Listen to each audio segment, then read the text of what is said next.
It was just this Christmas that went by, and things were getting busy. I had to start buying presents for the whole family. I just finished shopping, but I still needed to grab a present for my little cousin. She likes things as Peppa Pig and My Little Pony. She really liked, and I say really liked, Max and Ruby. So when I go looking for a present, I figured something like a Max and Ruby DVD would have been perfect since she liked to watch it on a daily basis.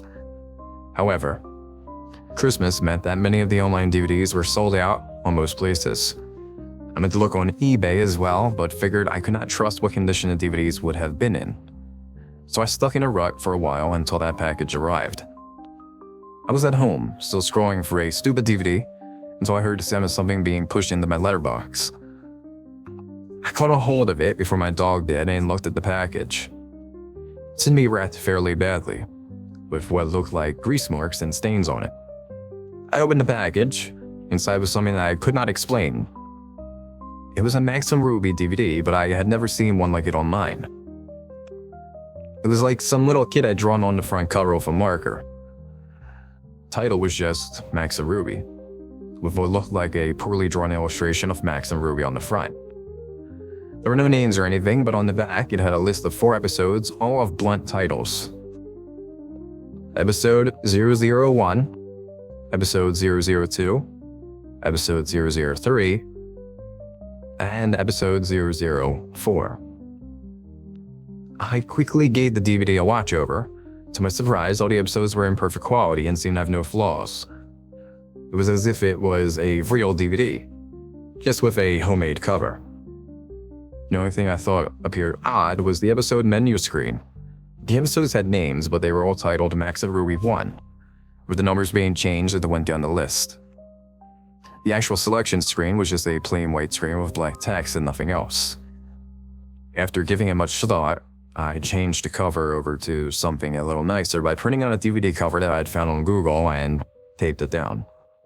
And the names of the episodes so they were labeled correctly. So I left the episode list screen alone because I figured it was self-explanatory. Christmas went by, and things were fine. I gave my little cousin her DVD, and she was happy with it all through Christmas. It was only because she hadn't watched it yet. On Boxing Day, the family had gone out for lunch and left me to babysit my cousin. I was not too bothered about being left at home. I figured now was a good occasion to put it on the DVD for her. I had put the DVD in and allowed it to play. While I was in the kitchen eating my dinner, from what I could hear, she had watched episodes 1 to 3 so far. I was just about to finish off my noodles when I heard my cousin screaming from the other room. Dropping everything, I had to run into the living room and saw my cousin curled up on the floor screaming. I looked up at the TV and I felt my heart in my throat. What I caught was a glimpse of one of the most horrifying things I'd ever seen. It was what appeared to be a frame of Max and Ruby standing next to each other, in complete darkness. What made it so horrible was their lack of faces. They had lost their noses and mouths, and their eyes were replaced with big black holes. Colors were a disgusting blood red, and there was a faint static in the background. The sound was replaced with what sounded like the Max and Ruby theme playing backward, with a faint sound of static in the mix of it. It had to be the most disturbing thing I'd ever seen. It must have been on the screen for at least 20 seconds before the screen went black and our television set turned off. Which alone was weird, because TVs don't usually turn off by themselves. I was able to calm my cousin down, telling her it wasn't real. She had just then had a nightmare as she had fallen asleep in front of the TV. However, I knew in my mind it was completely real. My parents had rung me up and told me they were going to be out all night, so this was going to be the best opportunity to look at this DVD more closely. I didn't mention it to them, and as soon as they hung up, I grabbed the DVD before opening it on my laptop. As soon as it loaded, I noticed that episode 004 had now been replaced with RIP, Mommy and Daddy, which sent a deep chill down my back. Since my cousin was now asleep, I plugged in my earbuds so she can sleep without having to hear anything. Normally, an episode of Max and Ruby would feature 3 short tales, but this episode only had 1. Started off quite happy. Max and Ruby were playing tag in the garden, and their parents were on the porch watching them play. However, something was off. The sound was playing in reverse, and the parents' faces were that of sadness. It panned to the mother and father, and in a deep voice of deep sorrow, the father spoke. "It's such a shame," he sighed. It then cut short to the sound of static and a loud scream, followed by the sound of two people choking. The sounds felt so real it made me almost physically sick. The scene then switched to both Max and Ruby standing in front of what looked like a gravestone labeled R.I.P. Mommy and Daddy. The two of them had no faces. At this point, there was also no sound, apart from faint static. The scene remained on screen for about a minute and a half before it cut away to black. It then changed scenes again, now showing Max and Ruby sitting in Ruby's room. Both of them were sobbing. The sobs were so realistic and heart-wrenching that it sounded like it was recorded from a real person mourning.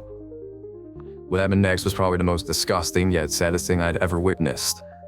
The scene had changed to Max sitting in his room. He was standing on a chair with a noose hanging from the ceiling.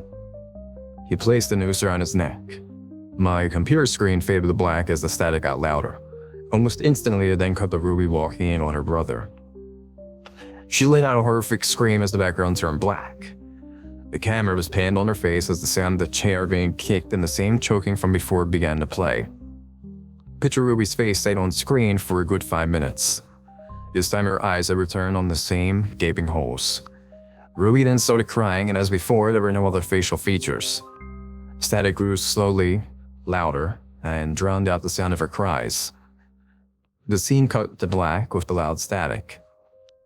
When the scream returned, Ruby was standing now on her own, guarded by two gravestones. One was labeled R.I.P. Mommy and Daddy, and the other, R.I.P. Brother. At this point, I had already been sick and was sitting all shaken. The episode seemed to have come to an end at last. As an old computer noise started playing, I was about to eject the DVD when the same image came out like it did on the TV. This time, however, there was text above the two rabbits which said, "Death is our only release." There were no credits or anything. It stayed on this for a few seconds before the DVD finally popped out on my laptop. I sat there, trying to contemplate what had happened. In my shock and fear, I made the foolish action to break the DVD up as much as I could before leaving the house. Afterwards, I shoved the pieces down the drain. Thankfully, I kept a few screenshots and saved them to my laptop. Next couple of days went past without anything unusual happening. Had a few nightmares about the DVD, but luckily that was all. My cousin had gone back home along with the rest of her family. It was a late night and my parents had gone out for dinner, leaving me to watch TV. I heard what sounded like someone posting something through the door. At this point, the DVD had left my mind since I hadn't told anyone about it. However, it all came flooding back when I looked down at the letter in front of me. It was just messily folded up.